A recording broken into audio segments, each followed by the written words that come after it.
Salut à tous. Avec Lisa, tac, on revient d'un petit run ce matin et ça nous a inspiré, enfin ça m'a inspiré pour le coup un petit truc, c'est top 3 des conseils qui font que tu restes motivé dans ta remise en forme. Le premier, c'est que tu dois démarrer ta journée de la meilleure des manières et bien plus que juste le petit déjeuner, c'est vraiment toute la routine qu'il y a autour. La routine qu'il y a autour, c'est comprendre pourquoi tu dois avoir un bon petit déjeuner, comprendre ce dont ton corps a besoin, comprendre ce dont ton esprit a besoin aussi pour démarrer fort. Donc, nous, ça passe par écrire nos objectifs, avoir le même petit déjeuner depuis 5 ans qui nous apporte tout ce qu'il faut. Ça, c'est le premier conseil. Le deuxième conseil, c'est peu importe ce que tu fais dans la journée, tu dois, et 7 jours sur 7, franchement, tu dois brûler des calories. Tu dois brûler des calories d'une manière ou d'une autre. Ça peut être une marche dans la nature, ça peut être derrière une course, ça peut être d'aller à la salle de sport, ça peut être juste de faire quelques pompes le matin au réveil. Peu importe, mais brûle des calories. Dis à ton corps que tu as besoin que tu lui demandes que tu lui demandes de casser de la fibre musculaire.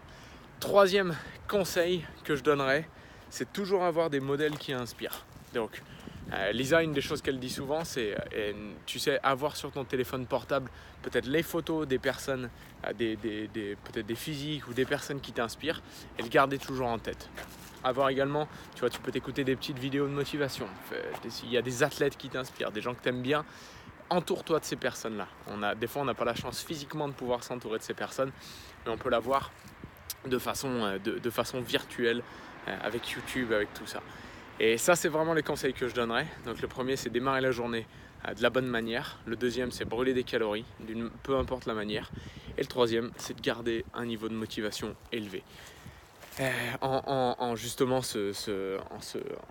s'entourant, on va dire, de choses et de choses positives, globalement. Donc voilà un petit peu pour nous. Là, pour vous expliquer un peu, vous voyez la voiture dans le fond. On part samedi, là, donc dans 2 jours à Séville. Donc on est là-bas pour une semaine, formation de leadership au top. On s'est fait 2-3 jours aussi pour nous, Lisa et moi, pour aller déguster un peu les spécialités locales et les trucs sympas à faire sur place. Donc ça va être génial. Merci à tous encore une fois pour ceux qui mettent des petits commentaires, pour ceux qui partagent, pour ceux qui like, pour ceux qui juste qui regardent déjà dans un premier temps, que vous aimiez ou pas. Ça me permet d'avoir des bons feedbacks derrière, des bons retours et je m'éclate. Donc on se voit très vite et voilà les 3 conseils, appliquez-les quotidiennement. T'as pas besoin d'attendre des années, t'as pas besoin d'attendre un lundi, t'as pas besoin d'attendre une bonne semaine, t'as pas besoin d'attendre un bon mois, t'as pas besoin d'attendre une nouvelle année, t'as juste à décider de démarrer. Et même s'il est plus tard que le matin, tu peux démarrer dès aujourd'hui. À très vite.